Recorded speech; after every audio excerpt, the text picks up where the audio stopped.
guys, welcome back to my channel Rifa after so long. As you can see, I'm already ঢাকায় চলে আসছি and I could not vlog cause আমি just দিনাজপুরে যাই rest নিছি, like literally rest নিছি and এরকম vlog করা হয় নাই cause আমি এরকম কোনো অ্যাক্টিভিটি করি নাই যেটা vlog-এ দেয়া যায়. But I did a house tour video. So yes, today's video is going to be my house tour, my Nanubari's house tour. So yes, okay, before that আমি একটা জিনিস বলতে চাই যে আমরা সবাই জানি যে স্বাধীনতার ঘোষণাপত্র পাঠ করেছিল হলো অধ্যাপক ইউসুফ আলী, যেটা আমরা ছোটবেলা থেকে পড়ে আসছি বিভিন্ন ক্লাসে অ্যান্ড আমি তো ভার্সিটি লাইফে উঠেও পড়ছি. সো ইয়া, দ্যাট অধ্যাপক Yusuf Ali is my grandfather, আমার নানা ভাই. তো এই বাসাটা আমার নানা ভাইয়েরই করা. সো ইয়েস, আমি আমার ফ্যামিলিতে, আমার নানুর ফ্যামিলির দিকে আমি সবচেয়ে ছোট. সো ইয়েস, আমি যেই বছর জন্মগ্রহণ করি ওই বছরই ডিসেম্বরে নানা ভাই মারা যায়. তো আই অ্যাম হ্যাপি যে আমাকে দেখে আমার নানা ভাই আমাকে দেখে গেছে. So yes, without any further do let's get into the video. Okay, so এটা হলো মেইন গেট যেটা দিয়ে আমরা লাইক এন্ট্রি করব. সো ইয়েস, এই দিক দিয়ে আমরা হলো ঢুকি নর্মাল, লাইক এটা হলো মেইন গেট. অ্যান্ড আমার মামা এই ডগগোটা পালে, ওর নাম হলো র্যাব. সো ইয়েস, এটা একটা করিডোর টাইপ. তো এটা দিয়ে যায়, এটার হাতের রাইট সাইডে অনেকগুলো সুপারি গাছ আছে অ্যান্ড হাতের লেফট সাইড দিয়ে আমরা হলো লাইক মেইন বাসাটাতে হলো এন্ট্রি করি. সো ইয়েস, এটাই হাতের লেফট সাইডে হলো, এটা দিয়ে ছাদে যাওয়া যায়. So let's go. ইয়েস, ছাদ হলো আমার লাইক অনেক অনেক অনেক অনেক অনেক ভালো লাগে, অনেক কাম এন্ড অনেক ফেভারিট একটা প্লেস আমার যখনই আমি নানু বাড়িতে যাই. See there is so many জলপাই. সো ইয়েস, এন্ড দিয়ে উপর দিয়ে মানে পুরো বাসার লাইক বাগানের ভিউটা দেখা যায়, মানে পুরো বাসার বাগানের ভিউটাও ছাদ দিয়ে দেখা যায়. অ্যান্ড হাতে লেফট সাইডে যে এখানে একটা খুবই সুন্দর একটা সিঁড়ি টাইপ একটা জায়গা আছে আর অনেক সুন্দর সুন্দর ওখানে গাছ আছে. I love that. And yes, and এটা হলো আমাদের সামনে, এটা হলো আমাদের নেইবারের পাশ. সো হ্যালো, আচ্ছা, দেন এই দিক দিয়ে হলো যেটা আমি বললাম যে আমাদের ছাদ দিয়ে বাসাটার উঠানের বা বাগানের ভিউটা দেখা যায়. সো এটা হলো উপর দিয়ে আমাদের উঠান অ্যান্ড এটা হলো আমাদের আরেকটা কিচেন. সো এটা আমি অবভিয়াসলি আমরা নিচে যাব যখন তখন পুরাটাই দেখবো. সো আমি একটু উপর দিয়ে ভিউটা দেখাতে চাচ্ছিলাম অ্যান্ড ইটস সো প্রিটি. আচ্ছা, এখন আমরা নিচে আসলাম অ্যান্ড ঢুকেই হাতের লেফট সাইডে হলো আমাদের ড্রয়িং রুম. অ্যান্ড এটা আমার কাছে ছোটোবেলা থেকেই অনেক অ্যাস্থেটিক লাগে, আই ডোন্ট নো ওয়াই. এখানে আমাদের অনেক অনেক অনেক বছর আগেকার টিভি আছে অ্যান্ড এগুলো সোফাগুলো অনেক আগের. অ্যান্ড এখানে হলো স্বাধীনতার মেন যে ঘোষণাপত্রটা ওইটা দেয়া, যেটার নিচে অবভিয়াসলি আমার নানার নাম আছে. অ্যান্ড এটা হলো আমার নানা আর নানি, আমার নানি এখনও জীবিত. অ্যান্ড এইটা অনেক সুন্দর একটা bookshelf and I love this bookshelf. And drawing রুমের একটা বারান্দা আছে, যেই বারান্দাটা দিয়ে আমাদের ওই বাগানটা দেখা যায় যেখান দিয়ে আমরা ঢুকছিলাম. ওই যে এটা হলো মেইন গেটটা. অ্যান্ড এই তো পুরো বাগানটা সুন্দর সুন্দর দেখা যায়. অ্যান্ড এটা দিয়ে অবভিয়াসলি আমার নানির ঘরের জানাটাও দেখা যায়, উইচ ইজ দিস.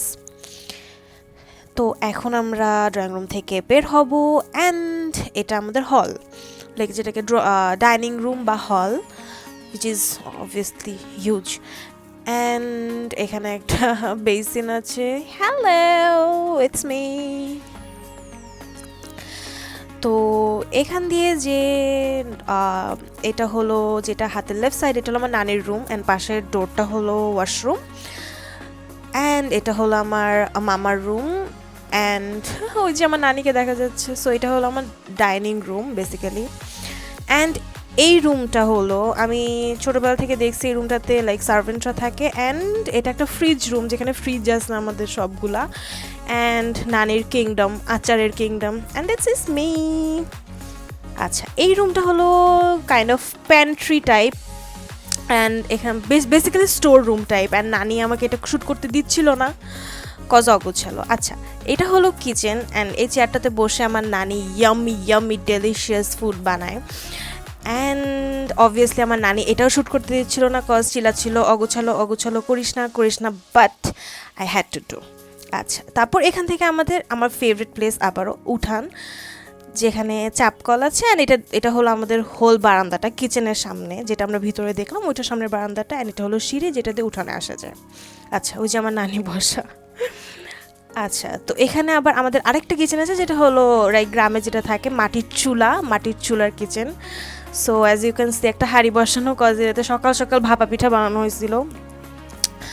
তো এইটা দিয়েই এন্ট্রি হবে হলো আমাদের সুন্দর বাগানের, which is beautiful. সো এটা দিয়ে হলো এই রাস্তাটা দিয়ে হবে এন্ট্রি। আরেকটা এন্ট্রি আছে, আমি পরে দেখাচ্ছি। তো এটা হলো অবভিয়াসলি অনেক সুন্দর, যদি আপনার ইনস্টাগ্রামে আমাকে ফলো করে থাকেন, আমি এটাতে ছবি দিছিলাম। অ্যান্ড এইটা একটা ঘর, আমি জানি না এটা কেন বানানো হয়েছে, অ্যান্ড এটা প্রবাবলি একদম ইনিশিয়াল লেভেলে ছিল না, পরে বানানো। কিন্তু আমার ছোটোবেলায় মনে পড়ে যে আমাকে ছোটোবেলায় বলা হয়েছিল এটা বানানো হয়েছে কজ আমার নানি এখানে চুল শুকাইতে আসবে। আচ্ছা, এইখানে যে জায়গাটা, এটা প্রবাবলি বানানো হয়েছিল যে আমরা কাজিনরা আসলে আড্ডা দিব, অ্যান্ড আগে দিতও, কিন্তু আমি তখন অনেক ছোট ছিলাম, আমি এগুলা কখনোই কিছু পাই নাই কজ আমি অনেক ছোট ছিলাম। আর এখন যখন আমি আড্ডা দেওয়ার মতো হয়েছি তখন আমার কাজিনরা অনেক বড়। আচ্ছা, বাই দ্য ওয়ে, এখানে অনেকগুলো ধনিয়া পাতা, অ্যান্ড এটা আমি অনেক পরে জানতে পারছি যেগুলো ধনিয়া পাতা। আচ্ছা, ঠিক আছে। তারপর হাতের বাম দিকে যে এটা একটা রাস্তাটা, এটা দিয়ে দেখা যায় আমার মামা আর নানির ঘরের পেছনের জানলাটা, যেটা দিয়ে বাগান দেখা যায়। এখানে অনেকগুলো জলপাই পড়া, অ্যান্ড এখানে এসে না একটা লেবু গাছ আছে, অ্যান্ড ট্রাস্ট মি গাইজ, অনেকগুলো লেবু পড়ে থাকে এমনি, আর ঢাকায় আমি লেবু খুঁজে পাই না বাসায়। সো ইয়েস, অ্যান্ড এখান দিয়ে না একটা ইন্টারেস্টিং জিনিস, এইটার পিছনে একটা সুন্দর ছোট সিঁড়ি দেয়া, কেন কজ এখানে আমার একটা খালামণির বাসা, যেন এই সিঁড়িটার উপর উঠে খালামণির রান্নাঘর থেকে কথা বলা যায়। আচ্ছা, ঠিক আছে। তারপর আমরা আসি হলো এটা হলো মানে হোল বাগানটা, যেখানে সেখানে জলপাই পড়া, as you can see, cause উপরে আমরা দেখাইছিলাম মনে আছে যে জলপাইয়ের গাছটা, তো ওখান থেকে টুপটাপ সারা রাত শব্দ আসতে থাকে, টুপটাপ জলপাই সারা রাত পড়তে থাকে। অনেক জলপাই এমনি নষ্ট হয়ে যাচ্ছে, পেকে যাচ্ছে, আমি অনেকগুলো ঢাকায়ও নিয়ে আসছি যেগুলো কাঁচা ছিল। সো ইয়েস, এখানে একটা কাঁঠাল গাছ, আমার এখনও মনে আছে কোন একটা কাজিনের বিয়েতে আমার সব কাজিনরা একসাথে এখানে বসে কাঁঠাল খাইছিল, আমাকে বেল দেওয়া হয় নাই কজ আমি ছোট ছিলাম। অ্যান্ড অ্যাজ আই সেড, এখন আমার বয়স হয়েছে, এখন আমার একা ভ্লগ করা লাগতেছে। অ্যান্ড এটা হলো বারান্দাটা, যেটা আমি ফার্স্টে দেখাইছিলাম, যেটা দিয়ে এখানে দেখা যায়। অ্যান্ড এই সেকশনটা আমি জানি না কেন এরকম করে এত স্পেশাল আলাদা করা, বাট আমি যেটা গেস করছি সেটা হলো এখানে অনেক স্পেশাল ফুল টুল লাগানো হয়। অ্যান্ড এখানে অবভিয়াসলি আমার জানার মতো এখানে ফুলকপি সামথিং এখনও লাগানো আছে। So yes, this is my beautiful home, and এখানে এসে আমাদের শেষ, and this is the main gate again.